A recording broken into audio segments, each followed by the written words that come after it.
الحمد لله نحمده ونستعينه ونستغفره ونؤمن به ونتوكل عليه ونعوذ بالله من شرور أنفسنا ومن سيئات أعمالنا من يهده الله فلا مضل له ومن يضلله فلا هادي له ونشهد أن لا إله إلا الله وحده لا شريك له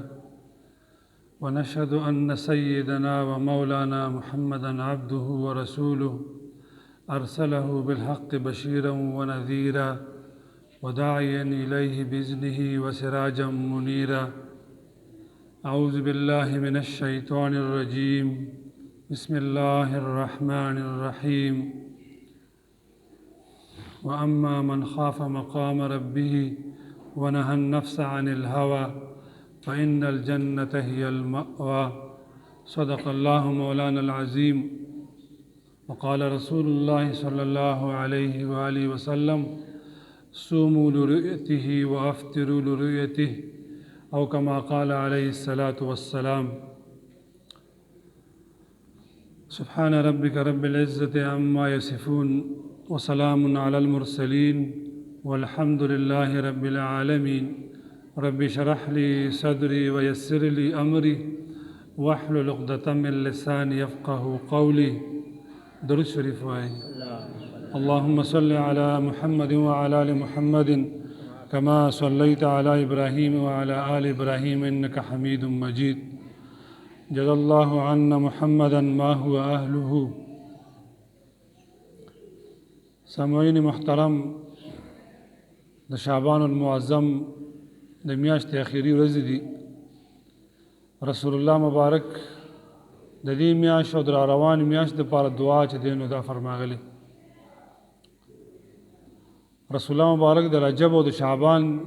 برکت دپاره دعا فرمایلی او د رمضان د منتلو دعا چې دی نو هم کړی. تاسو د علماو نه بار بار اورېدلی وي چې د صحابه کرام رضوان علیهم اجمعین به په خپلو کې د یو کس د بزرګۍ د تقوا د نښو نه یو دا نښه هم ګرځوله چې د فلاني ملګري په ژوند کې رمضانونه څومره چې دی نو دا راغلي دي. گویا چې د چا به عمر و رمضان مبارک روجې به پکې نیولې وې، د هغه د بزرګۍ شرف او عزت به چې دی نو هم دا و. دا بهترین میاشتې رجب او شعبان او رمضان الله تبارک وتعالی ټول زمانه د الله ده، خو بعضې څیزونو ته بعضو باندې فوقیت الله تبارک وتعالی وربخلي. انسانانو کې الله تبارک وتعالی د علماو ته فوقیت ورکړي، طلباو ته فوقیت ورکړي، سپینګرو ته فوقیت ورکړي، او اهل الله د الله چې دی نو دا نږدې خلک وي. دغه شان د مکاناتو کې الله تبارک وتعالی فوقیت او لویوالی ورکړي. یو انسان بهترین محل جوړ کړي، بهترین کور جوړ کړي، بهترین اجره جوړه کړي، لیکن یو جماعت وي چې هغه سفر وي، ای باندې سرانګې وي او د خټو وي، د لوټو وي، اوبه ته هم رابهیږي او تکلیف پکې هم زیات وي. الله سره او پر روی زمین باندې د دې مسجد مقام دغه محل نه چې دی نو دا سیوا دی. او دا ټول علما څنګه فرمایي د نسبت چې دی نو خوښه ده. نسبت او صحبت زمونږ د شریعت کې لوی مقام او لوی حیثیت چې دی نو دا لري. نسبت چې دی نو چا سره د چا جوړ شي، یو څیز سره جوړ شي، الله تبارک وتعالی والا چې کوم دی نو رنګ په هغه باندې هم غالب شي. او نسبت او صحبت دواړه گویا نه یو لازم او ملزوم څیزونه دي. دغه شان د میاشتو کې الله تبارک وتعالی د رمضان ته فوقیت ورکړی دی. د ورځو کې هم د جمعې ته الله په دې ورځو باندې فوقیت چې دی نو ورکړی دی. د رشتہ دارو کې هم الله تبارک وتعالی پلار او مور ته فوقیت په دې نورو باندې چې دی نو دا ورته ورکړی دی. دا د الله تبارک وتعالی فیصلې دي په درجاتو کې. نو د رمضان مبارک آمد او استقبال یقیناً د څو ورځو کې چې دی نو دا شروع دی. الحمدلله چې مونږ ته الله دغه موقع د عبادت دغه ورځو چې دی نو دا راکړي. رمضان مبارک د دې کې د اکابرو معمولات او د هغې چې دی نو خپل هغه نقشه د عبادات هغه مراښکلې د عجیبه چې دی نو د اسلافو خپل په طریقه او په ژوند باندې چې دی نو تېره کړی دی. او د دې د هر څه چې کوم دی نو دا کوم آیات کریمه چې ما ستاسو مخکې ولوست، دای مقصد او نظر دا چیرې الله تبارک وتعالی سره مخامختیا زمونږ کیږي. الله فرمایي اما من خاف مقام ربه ونهى النفس عن الهوى فإن الجنة هي المأوى. چیرې داسې یو کس چې هغه د الله تبارک وتعالی د مخامخ کېدو نه ویریږي، د ودرېدو نه چې دی نو هغه ویریږي، چیرې الله ته چې دی نو څنګه به ودرېږم، څنګه به زما کیفیت دا به چې دی نو وي. ونهى النفس عن الهوى، او نفس د خپل خواهشاتو نه منع کړي نو هغه دپاره جنت دغه باغات او ټکانه دی ورته چې دی نو ښولی ده. نو د رمضان مبارک کې د ټولو بهترین تربیت دا د نفس چې دی نو کېږي،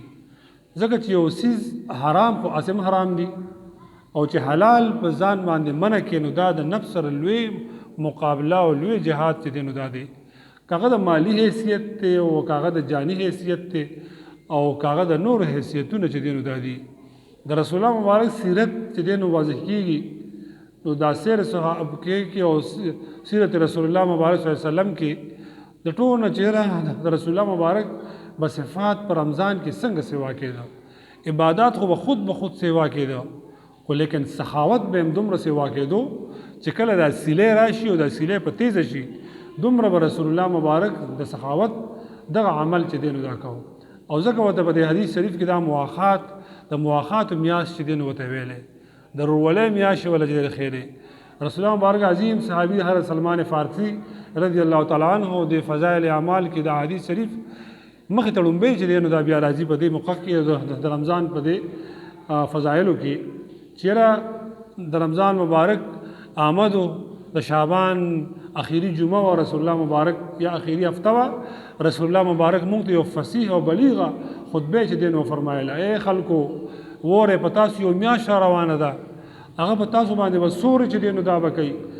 هغه به در باندې د رحمتونو د نزول چې دی نو فرمایي. او بیا هغه میاشت ولا په خپلو درې وشرو کې چې دی نو فرمایله چې د اول رحمت او بیا چې دی نو مغفرت ته او د اور د جهنم نه به خلاصي ده. خو بیا به کې دی کې په کومو خبرو باندې چې محدثین زور فرمایي چې ورته وایي چې دا د مواخات میاشت ده. نو د مواخات پکې څه حکم کړی؟ یو کس د چا غلام دی، د چا ملازم دی، د چا نوکر دی، د هغه سټ چې چا په دې میاشت کې سپک کو، مطلب دا چې فرایض ډیوټي پې چې دی نو کمه کړه، د 8 غنټې ډیوټي کوي دته چې ګندنه شپږ غنټې ډیوټي واغشته. رسول الله مبارک بکې دغه ته زور او تاکید ولا دا فرمایلی مؤخات په د راحت او اسانی به دا بچ دی نو براولې. او بیا فرمایي چې تاسو به دې سره یعنی د محبت اظهار د محبت د توفیق دې الله تاسو سره درکې چې دې سره مؤخات هم کې د سخا وسره هم چې دی نو دا وسره چې دی نو دا وکي. او بیا به کې وي چې دوه عمله به زیات وي، تسبیح او تهلیل، یعنی چې انسان به ذکر په جبه هر وخت جاری وي، استغفار دې به هر وخت دا به چې دی نو وي. او بیا ګور رسول الله مبارک د سخاوت چې دی نو هغه طریقه او انداز هم ورته ښولې. دیم نه ویل چې یو کس ته هر څه بس وروړي او دی چې کوم دی نو ورکوي، وایي نه لرې اور نه ځان وساتی که چې د کجورې په یو حصه باندې ووي هم دا چې دی نو دا ډېره ده. دا علبه کېږي چې انسان د الله سره د ودرېدو هغه خوف او یره چې دی نو پکې راشي. نو دغه باغات د دې ټکانه دا به چې دی نو دا وي. ما تاسو مخکې خبره کوله چې د نسبت او صحبت الله تبارک وتعالی د خپل دغه درجات دی ورته چې کوم دی نو ورکړي. دا زندګي دا زموږ یو جامه ده، یو پوشاک الله تبارک وتعالی موږ ته چې دی نو راکړی. د پوشاک قدر چې دی نو د مالک یعنی د الله د عبادت چې دی نو دا طریقه ده. چېرې د لباس او د ژوند رهن سهن زندګي او د نعمتونه د کور د اولاد د بچي او د بیبي او د صحت دا چې دی نو موږ ته الله راکړي. دا د الله چې دی نو جامه ده. نو د الله د جامې خیال ساتل دا چې دی نو ډېر یو د قابل قدر چې دی نو دا کاوش دی. د صحت د هغه چاته اندازه لګي چې اوس دا کم حالات موږ وینو، کم مخامخ یو د چا امراض سیوا دي، تبه ده، دا ده او کله ورسره ملاقات کېږي ساه نشي اخیستی. ساه څومره چې دی نو یو قیمتي چې دی څیز دا چې دی خو موږ ته اندازه چې نشته. دنیا اکسیجن سلنډر چې کوم دی نو شارټ دي، اکسیجن خلک خپل ځان سره وړي، هسپتال کې بیډ چې دی نو هغه نشته. دومره دی ساه څنګه ده دا کورایرز که چېرې دا فوراً د دې اکسیجن نه چې دی نو خالي شي، هېڅ یو انسان به په ژوند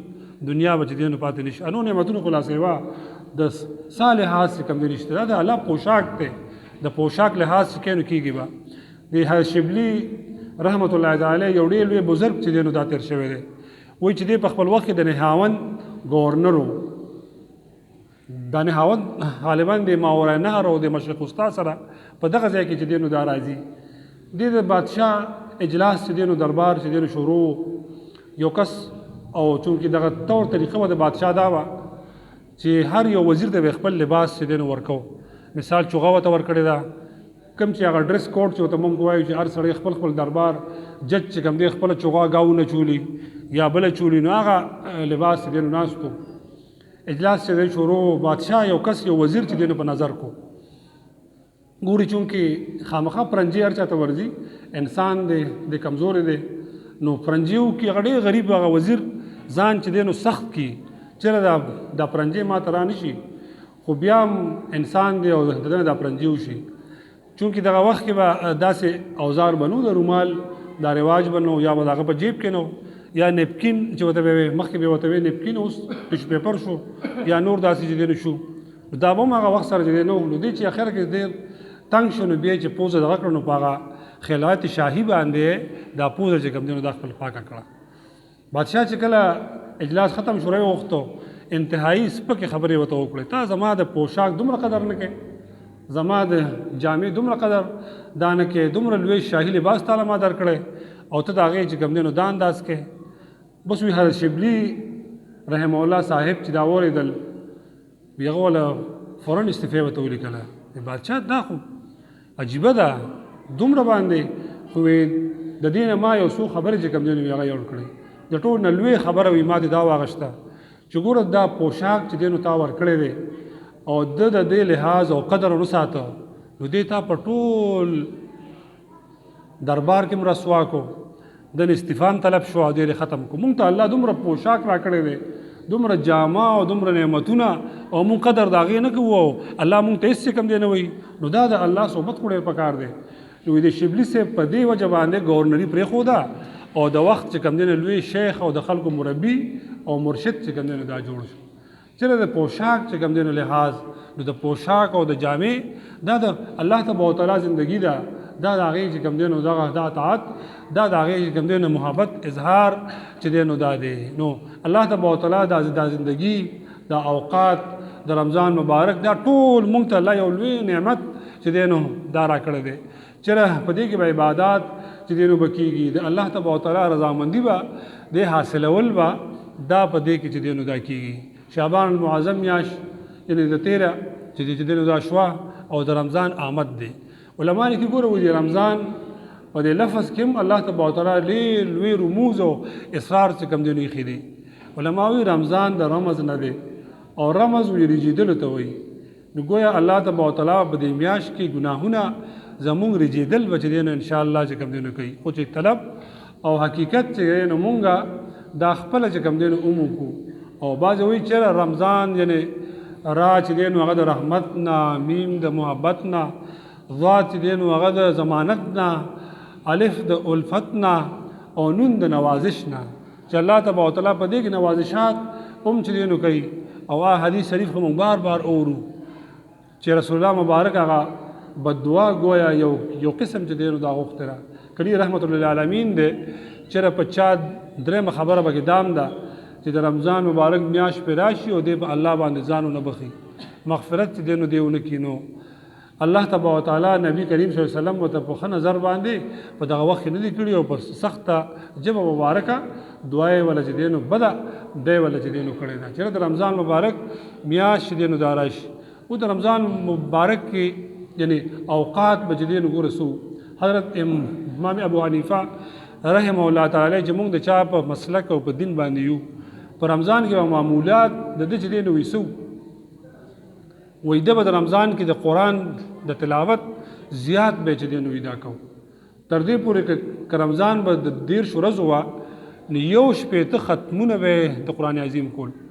یو چې دی نو روزانه او په تراویح کې به یو چې دی نو جدا ختم دا د حضرت چې دی نو معمولو په دې نږدې وخت کې رای پوری رحمه الله په دې حکایاتو کې او د هغه په دې مناقبو کې لیکل شوي دي چې حضرت باندې به کله د رمضان مبارک میاشت راله مریدانو ته به ټولو ته وایي چې هر څه اوس چې دی نو ختم بس نظام ختم هر څه چې دی نو دا بند که چېرې خطوط راځي هغه جمع کوئ، هغه به بیا وروستو چې دی نو ما ته راکوئ د اختر کې، او بیا به هغه به چې دی نو زه به د هغې جوابات چې دی نو هغه به لیکم او بیا به ټولو ته هغه به وله چې دی نو ورکوم. بس په رمضان کې به نور معمولات نه دې کې به صرف د الله تبارک وتعالی یاد، دا به په رمضان مبارک کې به چې دی نو دا معمولات دي. دا د دې حضراتو چې دی نو زندګي به د حضرت شیخ مولانا زکریا صاحب رحمت الله تعالی چې د شیخ الحدیث یعنی د وخت دومره عجیب وخت چې ډاګه باباجي رحمت الله علیه موږ ته فرمایل چې د شیخ الحدیث په دغه وخت هندوستان کې چې کله دی بیا مهاجر شه مدینه منورې ته هلته چې دی نو دی ورسېد مدفون هم هلته دی په جنت البقیع کې الله والا ځای چې دی نو ورته ورکړی دی. هغه نقشه د بقیع چې دی نو وي چې چا سره وي او په ګیټ لړ شي او الله دې موږ ته بار بار ورکړي نو هغه نښې خوړي دي نو په نږدې په د لومبۍ مین ګیټ سره د حضرت امام مالک صاحب رحمه الله او د حضرت شیخ صاحب دا چې کوم دی نو نږدې قبور چې دی نو دا دي. نو وایي چې د حضرت چې کوم دی نو الله والا دومره قبولیت ورکړو چې صرف خط په ولیکلی شو چې په ډاک باندې چې به نام شیخ الحدیث او مدینه منوره نوم به نه نو شیخ الحدیث نه به صرف چې کوم دی نو مولانا زکریا صاحب رحمت الله تعالی چې کوم دی نو هغه به مراد و. دومره ورته الله چې کوم دی نو شان او حیثیت دا ورته چې دی نو ورکړو. نو د هغې وي د رمضان معمولات په داسې چې چېرې میلمه به ورسره راغی او یو پیرې یو دوست راغی انتهایی تکلف ورسره نه تکلفه دوست و هغه ورسره ماسپښین مونځ مازدیګر مونځ دا دا دا دا دا یو سره وکړه په دې ورسره خبرې نه کوي خپل معمولات کې ګوري وي اخر کې ولا هغه دوست وایي چې تا له خو د رمضان تبه لګېدلې ده یعنې مونږ وایو چې ستا خو دا شی سر ته ختلی دی وایي چې دومره معمولات به چې دی نو کول چې بالکل تا له خو د رمضان بخار چې دی نو دا شی دا درې اکابرو معمولات چې دی نو هغه دا و. د رمضان پیغام هم دا دی چې مونږ د حقیقي پیغام چې کوم دی نو دا وکړو. چېرې د رمضان څنګه مونږ په قول کې په فعل کې هم دا راولو خو د خپل ذاتي عباداتو سره د نورو غرباو د مساکینو د دې خیال چې کوم دی نو هم وساتو ځکه چې اسلام په ټولو پهلو باندې زور چې دی نو هغه ورکوي. چېرې مونږ د غرباو د مساکینو او د روزې دغه درس هم دا دی چېرې لوږه تنده وکړه چې خو هغه څوک نشته که تاسو ګوره خیال کوئ نو فقرا هم ختم شو. مونږ چې کله واړو دروازه په وټه کې د خیر راوړی د الله په نوم نو بس روټۍ به چې دی نو ووړه په روټۍ هم اوس خو دغه فقرا مساکین روټۍ هم نه اړي الله د دومره رزق چې کوم دی نو ورته ورکوي پیسې به غواړي خامخا نور ضرورت دی خو چې دومره خیر خو بیا به کې هم ګورې خلک ډېر سفید پوش طبقې داسې شته یو پېښور خلک کې موږ ټول خلک پېژنو خو ډېر خلک داسې چې د سفید پوش طبقه ده هغه د خپل عزت نفس ډېر خیال ساتي ډېر سخت او ډېر ښه ژوند کلک چې کوم دی په بچو په دې باندې چې تېروي د دغه خلکو تلاش چې دی نو دا پکار دی. ای سره پوره تعاون که د هر مد کې دا هغې ته چې کوم دی نو دا ضرورت دی. الله تبارک وتعالی به یقینا په دې به زموږ د رمضان او د زندګي دا په خیر او عافیت سره دا به چې دی نو تېروي. د رمضان مبارک